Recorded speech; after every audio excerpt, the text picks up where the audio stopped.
Highgate Cemetery is Britain's best known and best loved cemetery, and I've been enchanted by the place since I first came here in the 1980s. And what makes it special is this amazing landscape design where the paths snake up the hill and the monuments are softened by the trees and the ivy, and you hear the sound of birds. And it just is an amazing place. I mean, 170,000 extraordinary people buried here, wonderful monuments. There's almost nowhere like it that I know, and we have to look after it. I'm the sexton, or gravedigger if you would like. Been associated with the Highgate Cemetery for most of my life. My father and my uncle both worked here. Yeah, it's a special place. You don't get many cemeteries in London look like this, feel like this, or run like this. The person that I love most in all the world is here. That's my husband, who died 4.5 years ago.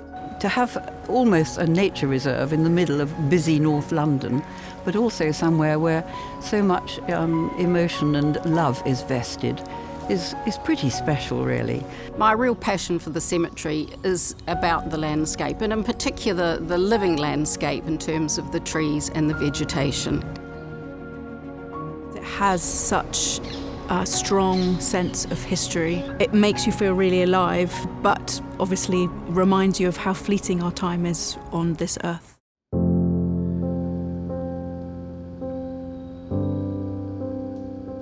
It's greatly overgrown. It needs a lot of attention. Some of its monuments are in difficulty. So we need a proper plan to sort out what we do, and that's what the landscape plan is about. We've had a period of managed neglect where we've kept the cemetery ticking over, we've maintained that wonderful romantic atmosphere, but now we're looking to the future to see how best we can continue that for the future with the new challenges that we face.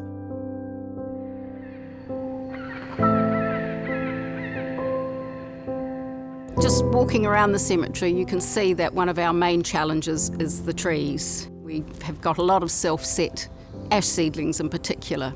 We're getting a lot of damage from the trees. They're 90 foot tall, they're twisted, they're bent and they're sickly. The facilities for the volunteers at the moment are pretty non-existent.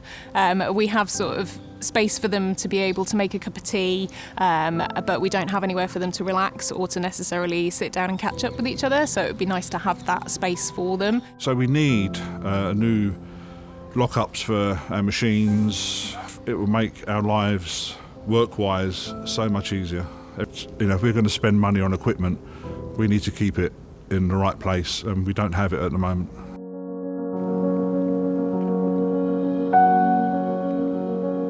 Our vision for the cemetery is that it should remain a sanctuary for the people buried here, for those who come and visit them and the general visitors.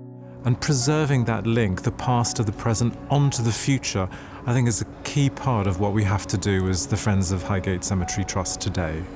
To keep the enchantment, that's vital, but also to make sure that it's drained properly, that there are proper facilities for visitors and for grave owners. And now's a great opportunity to see how we can build networks with the local community. We can see how they can come and use and appreciate this special site with all their varying interests and backgrounds. Wood That Works, it was set up as a community-based woodwork project for the local people from the community, and the long-term project was always to bring children from the local area, the local schools, into the cemetery, learn the history of the cemetery, and then return to the workshop and make something from some of the wood that they've found. So that we can make it a place of education and a place of sharing and a place where people become familiar and protective together of foxes, squirrels, trees, just the natural world.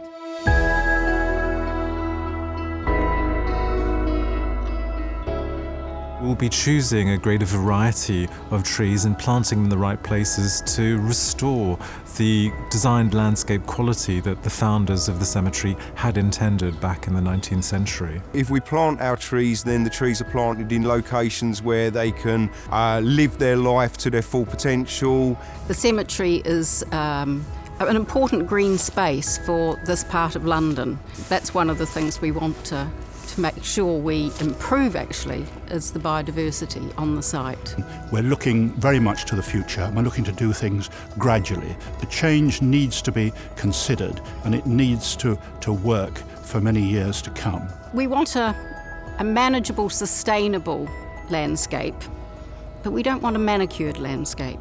It's very important that with the amount of emotion that's here, that people should have their individuality respected. The children are really curious when they come to our workshop. They're always looking to the cemetery outside. That offers us opportunity to talk about nature, to talk about life and death. This gardens could become a wildlife haven, and also a place for people to actually feel good, to enjoy the countryside in the heart of London.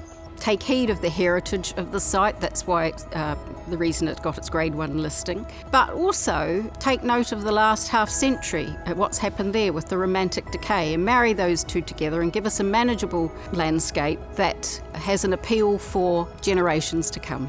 What we're looking for is not a restoration of this place, so you won't come back in 10 years' time and find a sparkling new Highgate Cemetery.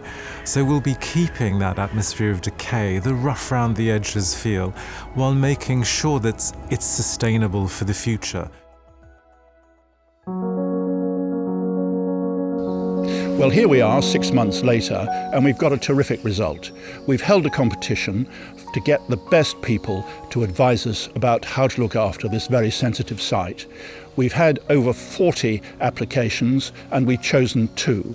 But what we've been impressed with all of them is how they've been so thoughtful about what might happen to Highgate Cemetery.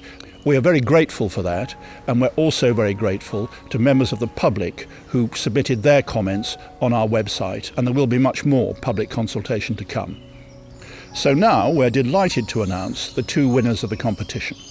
The winner of the landscape competition is Gustafsson, Porter and Bowman, and the winner of the architectural competition is Hopkins Architects. We were impressed with their technical expertise and their vast experience, but particularly their sensitivity to the cemetery, and we believe that they will work with the grain of the cemetery to help us do the things which we need to do here. So what happens next? Well, there are going to be all kinds of plans and projects, and we're going to need some specific permissions.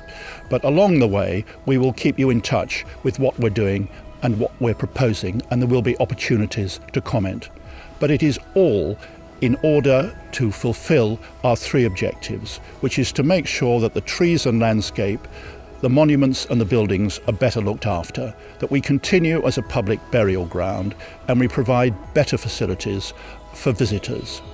But we are determined to maintain the particular enchanted quality of Highgate Cemetery. We've made a great start, and we look forward to working with these 2 practices to bring our dreams to fruition.